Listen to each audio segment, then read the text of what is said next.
fact number 1 আমি যেতিয়া সপোনত কেতিয়াবা মৰা দেখোঁ তেতিয়া আমি সাৰ পাই যাওঁ কাৰণ কিয় জানেনে কাৰণ আমাৰ ব্ৰেইনে এইটো নাজানে যে আমি মৰাৰ পিছত কি হয় সেইবাবে আমি সাৰ পাই যাওঁ ফেক্ট নম্বৰ 2 যিসকল লোক সকলোতকৈ ব্যস্ত থাকে নহয় তেওঁলোক সদায় সুখী থাকে কাৰণ কিয়নো তেওঁলোকে অদৰকাৰী কথা মনত পেলাই দুখ কৰিবৰ কাৰণে সময়ে নাপায় আৰু এইটো এটা সঁচা কথা ফেক্ট নম্বৰ 3 এই মহিলাগৰাকীয়ে গাভৰু ছোৱালীৰ তেজৰে গা ধুইছিল আৰু এই মহিলাগৰাকীৰ নাম আছিল এলিজাবেথ বেথৰী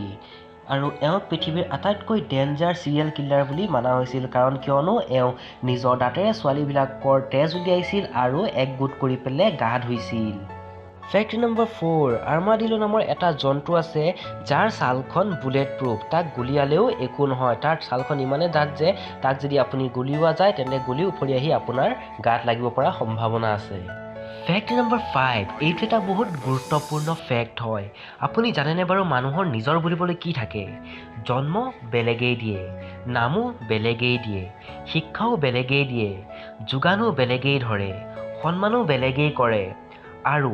আৰম্ভণি আৰু শেষৰ গা বেলেগেই ধুৱাই দিয়ে আনকি শ্মশানলৈও বেলেগেই নিয়ে আৰু মৰাৰ পাছত সকলো সম্পত্তি বেলেগেই ভাগ কৰি লয় কিন্তু নাজানো মানুহৰ ইমান অহংকাৰ কিয় এইটো ফেক্ট কেনেকুৱা লাগিলে যদিহে ভাল লাগিলে লাইক কৰি দিব ফেক্ট নম্বৰ 6 আমাৰ শৰীৰৰ ব্ৰেইন আৰু মন দুটা বেলেগ বেলেগ বস্তু